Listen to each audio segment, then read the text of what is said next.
बर, हा practice problem number 100 पण एकदम सिंपल प्रॉब्लेम आहे. तुम्हाला मी याच्यामध्ये 4 प्रॉब्लेम दिलेले आहेत. सेम टू सेम प्रॉब्लेम आहे. ठीक आहे, हे सगळे तुम्हाला सोडवायचे आहेत. हम्म? आता बघूया आपण. हा एक प्रॉब्लेम सोडून बघतो आहोत तुम्हाला मी. पोरांनो, इथे रिसीट अँड पेमेंट अकाउंट दिलेलं आहे. अरे रिसीट म्हणजे पैसे, पेमेंट म्हणजे पैसे, आलेले पैसे म्हणजे इन्कम असतात, बरोबर. आणि गेलेले पैसे म्हणजे, मग इन्कम मध्ये काही काही इन्कम म्हणजेच काही काही रिसीट हे कॅपिटल रिसीट असतात, काही काही रिसीट हे रेव्हेन्यू रिसीट असतात, बरोबर. जे रेव्हेन्यू असतात ते कुठे ट्रान्सफर करतो? कुठे? जे कॅपिटल असतात ते बॅलन्स शीट मध्ये, बरोबर ना. आता ह्या दोन्ही पण एक्सपेन्स दिसताय का? पेमेंटच आहेत ना. अरे दोन्ही पण पेमेंट आहे ना. पण दोन्ही पण कॅपिटल एक्सपेन्स आहे का दोन्ही रेव्हेन्यू एक्सपेन्स आहे?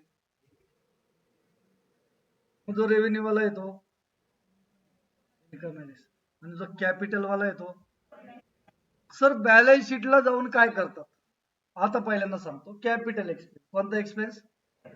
कॅपिटल एक्सपेन्स जेव्हा बॅलन्स शीटला जातो ना, तर तो एकतर ऍसेटची किंमत वाढवतो, ऍसेट वाढवतो, किंवा लायबिलिटी कमी करतो. काय काय करणार? बरोबर. म्हणजे बघा, समजा मी पैसे दिले, फर्निचर घेतलं म्हणजे माझ्याकडे फर्निचर होतं, त्यात वाढ झाली का कमी झाली? किंवा मी बँकेचं कर्ज होतं ना, त्या कर्जामध्ये पैसे भरले, पेमेंट केलं, कर्ज कमी केलं का वाढवलं? म्हणजे कॅपिटल एक्सपेन्स मुळे दोन इफेक्ट कोणते होऊ शकतात? एकतर ऍसेट बढेगी या लायबिलिटी. सिमिलरली कॅपिटल इन्कम पासून पण तसंच होतं. एकतर ऍसेट कमी होणार किंवा लायबिलिटी वाढेल. बघ, याच्यातलं कोणते कुठे ट्रान्सफर करायचे हे आपल्याला शिकायचंय. त्याबरोबर आपल्याला प्रॉब्लेम मध्ये ऍडजस्टमेंट दिलेलं असतात, माहिती ना. इथे 3-4 ऍडजस्टमेंट दिलेले छोटे छोटे एकदम. बघूया आपण. आणि प्रिपेअर काय काय बनवायचं तुम्हाला? Income and expenditure account and balance sheet. Balance sheet किती तारखेचं? 31 मार्च 2025. सर, आम्ही काही काही उदाहरणांमध्ये बघितलं, आपल्याला 2 बॅलन्स शीट बनवायचे असतात. कधी 2 बनवतात ग? जेव्हा कॅपिटल फंड प्रश्नामध्ये दिलेलं नसतं. म्हणजेच ते ओपनिंगचं बॅलन्स शीट आपण एक्स्ट्रा बनवतो. ओपनिंगचं बॅलन्स शीट म्हणजेच मागच्या वर्षाचं शेवटच्या दिवसाचं बॅलन्स शीट, बरोबर. ते कशासाठी बनवतो मग? कशासाठी बनवतो? कॅपिटल फंड शोधण्यासाठी, बरोबर. सर, याच्यामध्ये कॅपिटल फंड दिलाय का हो? कुठे असतो तो? ऍडजस्टमेंट मध्ये दिसतोय का कुठे? आहे.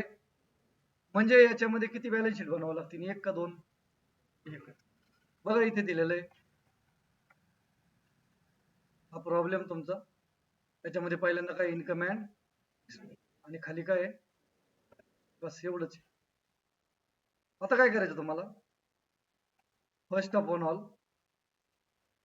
सगळ्यात पहिल्यांदा काय करायचं? कॅपिटल फंड जर दिलेला असेल ना, तर त्याला त्याच्या जागेवर लिहून टाकू. सांगा, कॅपिटल फंड कुठे लिहायचं? कुठे लिहायचं? लायबिलिटी मध्ये पहिल्या ओळीवर लिहिलं मी. काय लिहिलं? Capital fund.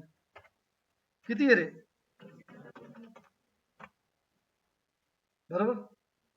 आणि मग मी जातो पहिली ऍडजस्टमेंट वाचतो. पहिली ऍडजस्टमेंट काय रे? Sir, outstanding subscription 31/3/24. आपलं वर्ष कोणतं आहे? म्हणजे आपलं करंट इयर आहे 24-25. त्यांनी सांगितलं 23-24. म्हणजे हे जे 5,000 आहे हे कोणत्या वर्षाचे? मागच्या वर्षाचे. आणि पुढे सांगितलं 31/3/25 चे किती रुपये? हे कोणत्या वर्षाचे? सांगा, कोणते ऍड कोणते लेस? पहिल्यांदा करंट इयर घ्यायचं का पहिल्यांदा मागचं पुढचं मिटवायचं? मग याच्यात आहे का मागच्या वर्षाचे? किती आहे? काय करायचे? कशातून? सबस्क्रिप्शन. सबस्क्रिप्शन आहे का वरती? पहा बरं. टू नावाने का बाय नावाने? टू नावाने रिसिट आहे ना, रिसिट आहे म्हणजे तो इन्कम आहे. मग इन्कम आपल्या उत्तरात कोणत्या साईडला असतो रे? क्रेडिट साईडला. बरोबर. किती इन्कम होता पहा बरं सबस्क्रिप्शन नावाचा. त्याच्यामध्ये 5,000 काय करायचे? मग मी इथं लिहितो पहिल्यांदा बाय सबस्क्रिप्शन. किती रुपये होते रे? काय करायचं मला? लेस काय? आउटस्टँडिंग. कोणत्या वर्षाचे रे? 2023-24. कोणतं वर्ष लिहिलं मी? कोणतं वर्ष लिहिलं? मागचं का करंट इयर? खाली किती येईन रे?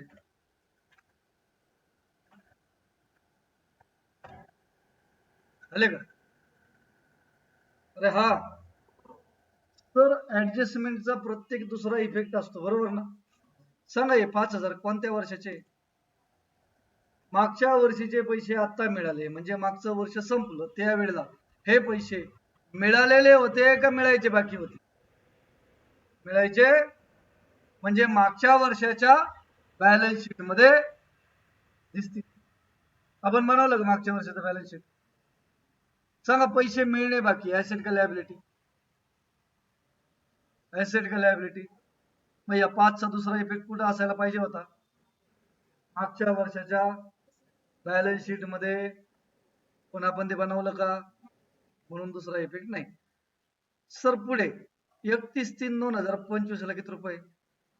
हे कोणतं वर्ष आहे? काय करायचं?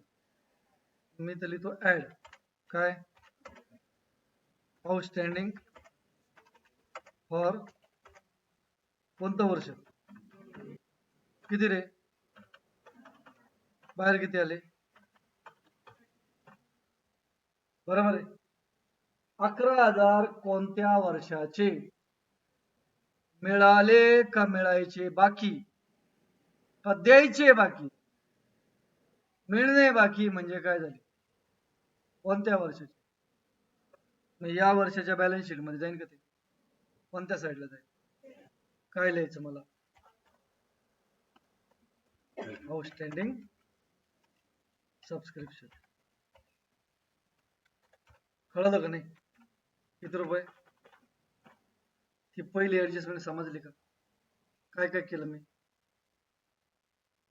सर एक आउटस्टँडिंग ऍड केलं, एक आउटस्टँडिंग लेस केलं. ते कोणत्या वर्षाचं होतं? ऍड केलं ते कोणत्या वर्षाचं होतं? नेक्स्ट इयरचं असतं तर काय केलं असतं? ओके, चलो आगे बढ़ेंगे. दुसरी ऍडजस्टमेंट काय? सांगा. आउटस्टँडिंग त्यांनी सांगितलं ना कोणत्या वर्षाचे. काय करायला पाहिजे रे? मग पहिल्यांदा वरती बघा बरं, ऑफिस रेंट नाव आहे का? कोणत्या साईडला आहे? पेमेंट आहे म्हणजे इन्कम आहे का एक्सपेन्स आहे? मग एक्सपेन्स आहे म्हटल्यावरती तो ऑफिस रेंट कोणत्या साईडला पाहिजे रे? म्हणजे जे प्रश्नामध्ये बाय नावाने आहे ते उत्तरामध्ये इथं लिहिलं टू काय ऑफिस रेंट. किती रुपये? किती रुपये आउटस्टँडिंग? काय करायचे? आउटस्टँडिंग कोणत्या वर्षाचे? हा किती? बाहेर किती? बरोबर. सांगा हे 2,000 रुपये खर्चात आहे ना, द्यायचे बाकी का घ्यायचे बाकी? देणे बाकी. मग ऍसेट का लायबिलिटी? कुठं जाईल? कोणत्या साईडला? मग बॅलन्स शीटच्या लायबिलिटीला मी कॅपिटल फंड 4-5 वेळी सोडतो आणि इथे लिहून टाकतो काय आउटस्टँडिंग ऑफिस रेंट. हो सर, असं कसं? एक जण ऍसेटला टाकला, एक जण लायबिलिटीला टाकला, आम्ही कसं काय ओळखायचं? अरे तो सबस्क्रिप्शन इन्कम होता, रेंट काय इन्कम आहे का? मग काय एक्सपेन्स आहे, समजतं ना? इन्कम मिळणे बाकी होता म्हणून ऍसेटला गेला, रेंट पे करायचं बाकी म्हणून कुठे गेलं? लायबिलिटी. समझ रहे हो? चलो आगे. सर कॅपिटल फंड लिहिलं ना आपण? ओके. ते कॅपिटलाइज करणे म्हणजे काय? कॅपिटल मध्ये काय कॅपिटलाइज करायचंय पाहू? किती टक्के? 60%. बरोबर. मग पहिल्यांदा मी एंट्रन्स फी पाहतो. बघा बरं प्रश्नामध्ये एंट्रन्स फी आहे का? कुठे आहे रे? 2 आहे का बाय? मग 2चं काय करायचं? नक्की 16,000 आहे ना. बघा इथं लिहिलं मी, काय लिहिलं? बाय एंट्रन्स फीज किती? त्याच्यात ऍड केलेस. मला कॅपिटलाइज करायचं म्हणजे कॅपिटल मध्ये, मग इथे लेस करावं लागेल है ना. मी ऍडलेस शब्द पण लिहू शकतो, सिंबल पण करू शकतो. इथं काय लिहायचं मला? एंट्रन्स फी नाव लिहायचं का? नाही. मग कॅपिटलाइज किती? 60%. कशाच्या 60%? 16,000 आहे ना. तर 60% कसे काढायचे? नाही रे, 60% कसे काढायचे? 50% आता करता. 50% तुम्हाला हे माहिती आहे का लहानपणापासून? 50 आणि 10 60 होतात. नक्की. अरे 50 + 10 किती होतात माहिती आहे ना? का हे शिकायला वेगळ्या शाळेत जायचं? 50 + 10 किती? सांगा 16,000चे 50%. 16,000चे 10%. 1,000. मग आता 50% पण माहिती आहे, 10% पण माहिती आहे. मग 60% नाही माहित होणार का? समजे का नाही? आहे का नाही जादू? काय करायचं सांगा किती? काय करायची याची बेरीज का वजा बाकी? किती वजा किती? किती राहिले? आता जे इथं मायनस केले ते कॅपिटल फंड मध्ये ऍड करायचे है ना. काय नाव इथं? एंट्रन्स फीज किती होती? किती रुपये? नीट बघा, मी कॅपिटलच्या खाली काय नाव लिहिलं? एंट्रन्स. आणि इथं एंट्रन्सच्या खाली काय नाव लिहिलं? आता लक्षात राहील का? आता कन्फ्युजन होईल का? सर पुढची ऍडजस्टमेंट काय? 75% ऍडमिशन फी. 75% बघा बरं ऍडमिशन फी आहे का?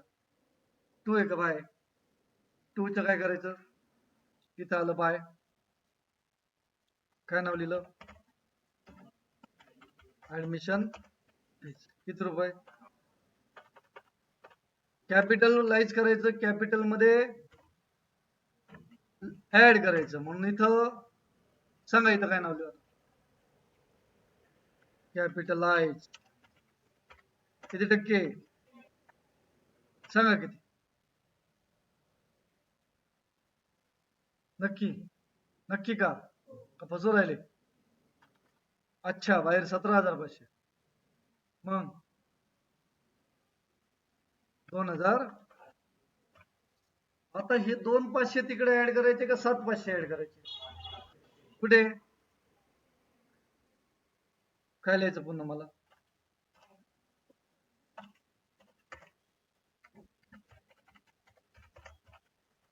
किती रुपये रे? अमाऊंट किती? मग आता मी इथं करतो बेरीज. प्लस प्लस किती आली बेरीज?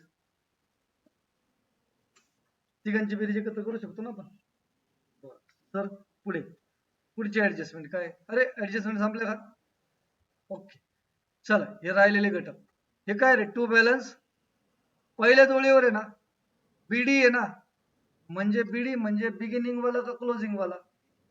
बिगिनिंग म्हणजे वर्षाचा पहिला दिवस का शेवटचा? म्हणजे 32,000 कधी होते माझ्याकडं? पहिल्या दिवशी म्हणजे किती तारखेला असेल रे? 1 एप्रिल 2025. 24. मग त्या दिवसाच्या बॅलन्स शीट मध्ये जाईल ना ते कॅश. कॅश आहे ना. याचा अर्थ काय? तुमच्याकडे 32,000 रुपये कॅश होती, तुम्हाला वर्गणीचे मिळाले, तुम्हाला ऍडमिशन फीचे मिळाले, तुम्हाला एंट्रन्स फीचे मिळाले, नंतर व्याजाचे मिळाले, तुमच्याकडे टोटल झाले एवढे. त्यातून तुम्ही एवढे खर्च केले, एवढ्याचं फर्निचर आणलं, एवढ्याची स्टेशनरी आणली, एवढ्याची लाईट बिल भरलं. आता किती शिल्लक राहिले? हा याचा अर्थ आहे. समजलं का? सांगा मग. आता एंट्रन्स फी काय करू? सॉरी एंट्रन्स फी नाही, बॅलन्स ब्रॉड डाऊन. कधीचे पैसे? मग ते या वर्षाच्या बॅलन्स शीट मध्ये दिसेल का? मग ते लिहिण्यासाठी मला काय बनवावं लागेल? जुनं बॅलन्स शीट. पण जुने बॅलन्स शीट आपण हमेशा बनवतो का? ओपनिंग बॅलन्स शीट प्रत्येक वेळेस बनवतो का? फक्त कधी बनवतो? कॅपिटल फंड नसल्यावर. त्याच्यात आहे ना, मग हे 32,000 काय करायचे? लिहायचे का सोडून द्यायचे? सबस्क्रिप्शन लिहिलं का? परत लिहायचं का? दोनदा लिहिलं दोनदा मार्क, अशी स्कीम आहे का? नाही. ऍडमिशन फी लिहायची का? नाही लिहायची. तर लिहायची नसते, लिहिलेली आहे. एंट्रन्स फी पुन्हा लिहायचं का? इंटरेस्ट रिसिव्ड पुन्हा लिहायचं का? का बरं? सर लिहिलेलं नाही. मग आता हे टू इंटरेस्ट आहे ना, सांगा व्याज मिळालं म्हणजे कॅपिटल इन्कम आहे का रेव्हेन्यू इन्कम आहे? रेव्हेन्यू आहे. बॅलन्स शीटला जाईल का इन्कम एक्सपेंडिचरला? मग इन्कमला जाताना टूचा काय होतो? किती रुपये?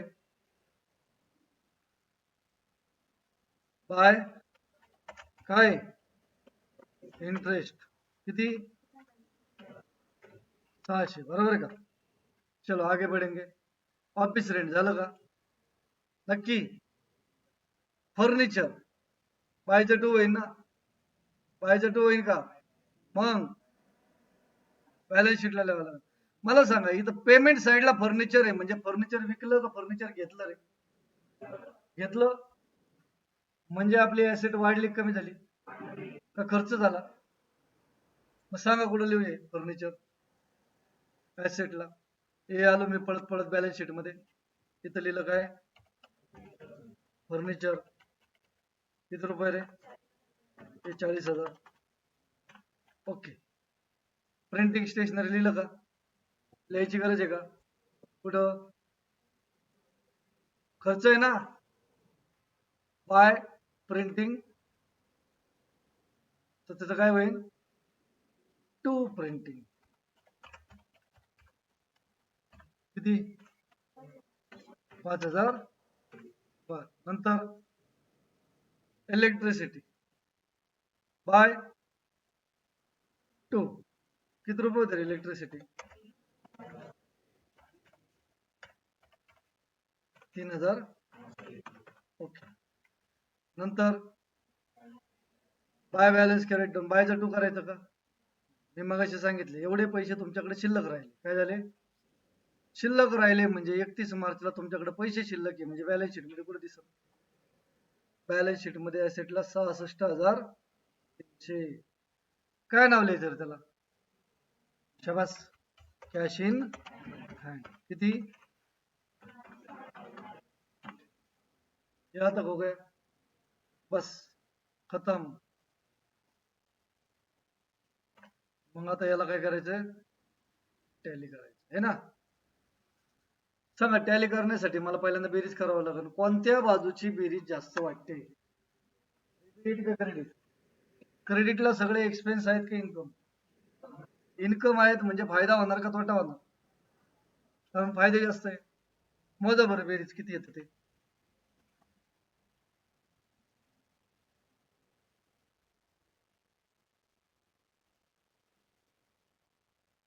मोजा. किती किती? सर 88,000. तुम्हाला तुमच्या पद्धतीने मोजायचं आहे. 2,500 आणि 3,000. किती आले? 100 500. अरे वा, गोल्डन नंबर आला. बरोबर आहे का? बरं 100 500 कुठे लिहायचे आता? हॅलो, अरे कुठे लिहायचे? लिहिले. आता काय करायचं? 100 500 मायनस 30,000 पुन्हा मायनस हा पुन्हा मायनस 3,800. तुमची उत्तर आलं ग्रॉस प्रॉफिट 61,200. किती आला? सांगा याचं नाव काय? शाबास. काय नाव? आता हा जो सरप्लस आहे काय? सरप्लस म्हणजे तुमच्या कोणत्या अकाउंटचा कोणता बॅलन्स? इन्कम अँड एक्सपेंडिचर अकाउंटचा. मग या सरप्लसला एक शब्द आहे, त्याला म्हटलं जातं एक्सेस ऑफ